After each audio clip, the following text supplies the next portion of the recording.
Oui, alors ça c'est vrai, les sols abritent énormément de biodiversité. On compte selon les estimations entre un quart et 60% de toutes les espèces vivant sur le globe terrestre, sur Terre, vivent sous terre, dans les sols.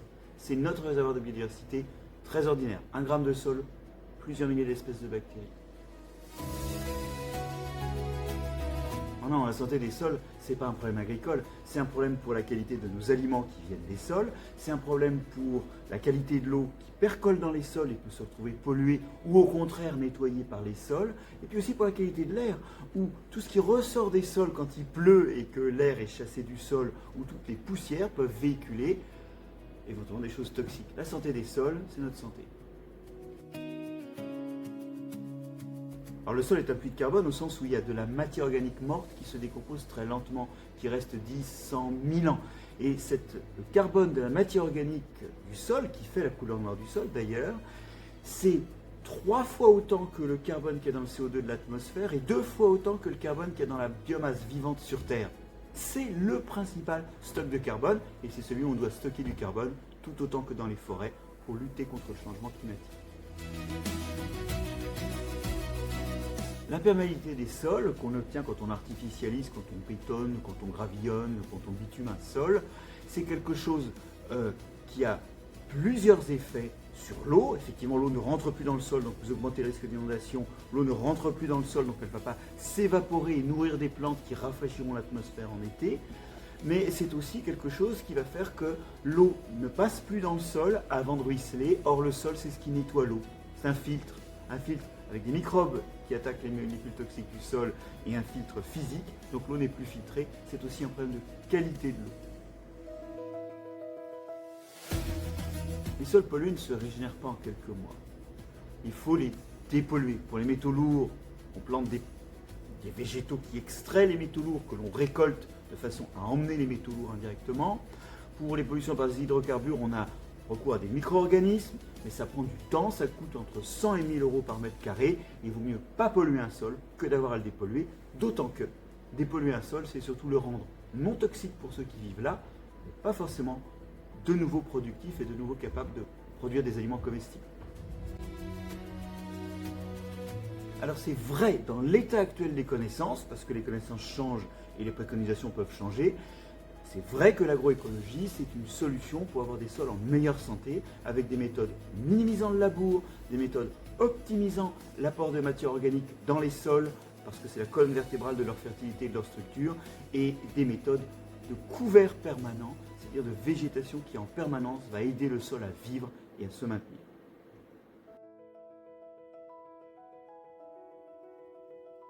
Alors c'est vrai que la phytoremédiation est une façon de dépolluer les sols, soit pour en extraire les métaux lourds, soit pour contribuer à détruire des molécules toxiques, mais là c'est plutôt des microbes associés aux plantes qui vont faire le travail. C'est vrai, c'est la solution, mais évidemment c'est une solution lente. Ça nous montre que le vivant est une solution, il faut s'en rappeler, et comme c'est lent et coûteux, ça veut dire aussi qu'il faut faire attention à limiter la pollution des sols.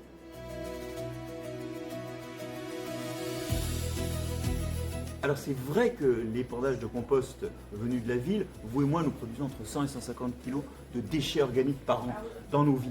C'est vrai qu'effectivement cet apport-là peut être bon pour amener de la matière organique, de l'azote et du phosphate au sol. C'est à la fois un engrais et un amendement au sens où ça améliore les sols. Mais attention, il faut avoir bien trié, il ne faut pas qu'il y ait de traces de métaux lourds et surtout aucune trace de plastique. Le tri ici est la vertu maîtresse. Alors oui, c'est un vrai problème l'arrivée de microplastiques au sol qui les rend plus poreux mais moins capables de retenir l'eau. Et donc ça c'est pas très bon. Ensuite, microplastiques qui rentrent dans les plantes. Ces microplastiques qui viennent de l'atmosphère. Pensez que dans les parcs canadiens, on a un flux de 20 kg de microplastiques par hectare et par an. Alors ça vient de l'air. Hein. Et tout ça, ça rentre dans les végétaux, dont ça diminue le rendement, ça diminue la qualité et surtout, finalement, ça finit dans notre assiette. Alors l'Union européenne avait déjà un programme Caring for Soil is Caring for Life qui visait à restaurer 75% des sols européens en 2030, sachant que 60% sont en mauvaise santé, 60% au moins. Et puis plus récemment, il y a des textes de loi qui sont passés, qui sont relativement ambitieux, mais alors autant l'Europe s'est mobilisée en général, autant tout dépend encore de notre capacité à transposer ça en actions effectives et en droits nationaux. On attend de voir si effectivement la volonté européenne et les législations européennes seront vraiment suivies sur le terrain, dans un contexte où l'agriculture est en difficulté par ailleurs.